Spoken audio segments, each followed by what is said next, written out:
هل تشمون رائحة السر؟ في عالم الكلاب والقطط تكمن أسرار صحتهم في التطعيمات والفحوصات الدورية. التطعيمات تحمي أصدقائنا الأليفة من الأمراض المعدية والخطيرة، وكأنها درع واقي يحيط بهم. ولكن، هل تعلمون أن الفحوصات الدورية تكشف الأمراض المختبئة في الظلال قبل أن تصبح خطراً يهدد حياتهم؟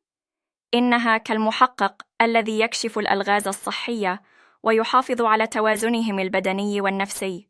هل أنتم حماة الأسرار الصحية؟